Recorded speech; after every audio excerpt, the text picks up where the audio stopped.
Densidade urbana, arborização e alagamentos. Correlação e regressão linear. A urbanização acelerada trouxe um grande desafio: a impermeabilização do solo. Sem áreas verdes, a drenagem natural é prejudicada, o que favorece alagamentos. Por outro lado, a arborização urbana atua como uma barreira natural, ajudando na retenção e infiltração da água. Nosso trabalho foca em entender como a densidade e a arborização influenciam o risco das inundações nas cidades. Nosso objetivo com este trabalho é analisar como a densidade urbana e a arborização se relacionam com a ocorrência de alagamentos em municípios brasileiros. Para alcançar isso, utilizaremos técnicas de correlação e regressão linear, o que nos permitirá verificar a intensidade dessas relações e realizar estimativas baseadas nos dados coletados.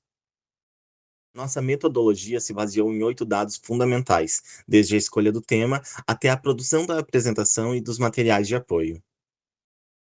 Olá, prazer. Somos o André, a Naomi, o Tayan e a Júlia. Vamos apresentar nosso estudo sobre a relação entre urbanização e alagamentos.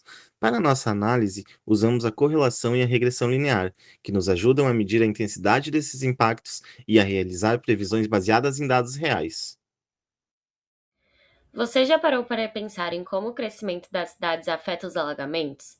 Hoje vamos analisar a relação entre a densidade urbana, ou seja, quantas pessoas vivem por quilômetro quadrado, e o número de alagamentos registrados em 12 grandes capitais brasileiras, com dados de 2023. Olhando para os dados, fica claro que cidades muito densas e com solo muito impermeabilizado sofrem bastante. Por exemplo, São Paulo, com uma densidade altíssima de 7.400 habitantes por quilômetro quadrado, lidera a lista com 185 registros de alagamentos. O Rio de Janeiro vem logo atrás com 160 ocorrências. Mas o mais interessante aqui é perceber que a densidade urbana não é o único fator. Se repararmos bem, capitais como Fortaleza e Recife têm densidades muito altas, chegando a 8.200 em Fortaleza, e também registram muitos alagamentos, na casa dos 140 a 150. Por outro lado, cidades localizadas em regiões com climas de chuva extrema e características geográficas únicas, como Manaus, registram um número alto de alagamentos, mesmo sem ter uma densidade populacional tão elevada quanto a de São Paulo. E o que esses dados nos mostram? Que quanto mais gente concentrada e mais asfalto cobrindo o solo, maior a sobrecarga nos sistemas de drenagem.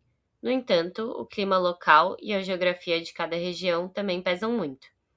Entender esse padrão é o primeiro passo para planejarmos cidades mais resilientes e inteligentes no futuro. Olhando para este primeiro gráfico, que faz o mapeamento bruto de todas as cidades, a matemática nos dá uma resposta bem clara. Essa linha de tendência rosa mostra que o aumento da densidade caminha lado a lado com as ocorrências de alagamentos. O nosso R a quadrado aqui é de 0,663, o que significa que mais de 66% da variação dos alagamentos nesses municípios é explicada puramente pela concentração populacional, ou seja, mais gente, mais asfalto, menos escoamento. Mas se você reparar bem, existe um ponto que ignora completamente a regra, e esse ponto é Manaus. Ela funciona como um ponto fora da curva. Manaus tem uma densidade urbana moderada, mas um número altíssimo de alagamentos. E por que isso acontece? Porque lá entram em jogo os fatores climáticos e geográficos únicos da região amazônica, com volumes de chuva absurdos que mudam as regras do jogo. E o que acontece se a gente isolar esse fator geográfico para entender o resto do país? É o que vemos neste segundo gráfico. Sem Manaus na equação, a nossa linha de tendência se ajusta e o R ao quadrado dá um salto para 0,794. Isso prova que, quando removemos anomalias climáticas extremas, a relação entre densidade urbana e alagamentos no Brasil segue um padrão linear quase perfeito, com quase 80% de previsibilidade. No fim das contas, a estatística deixa o alerta: crescer sem planejar a drenagem urbana é uma conta que a natureza cobra de forma matemática.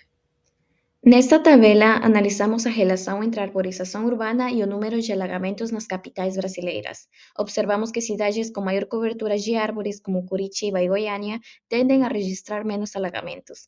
Já cidades com menor arborização, como Fortaleza e Recife, apresentam mais ocorrências. Isso mostra que as áreas verdes ajudam na absorção da água da chuva e podem contribuir para reduzir os alagamentos. Podemos observar neste slide que cada ponto representa um local analisado e a linha de tendência mostra que, à medida que a arborização aumenta, a ocorrência de alagamentos tende a diminuir. Apesar de outros fatores que também influenciam, o gráfico indica que a ampliação da arborização é uma estratégia importante para ajudar a reduzir os alagamentos. Neste slide, comparamos nossos resultados com estudos científicos. Ambos mostram que a arborização sem planejamento e a redução das árvores verdes aumentam os alagamentos. Também fizemos uma previsão. Cidades mais densas tendem a registrar mais alagamentos do que as cidades menos densas. Isso reforça a importância da arborização e do planejamento urbano para a redução deste problema.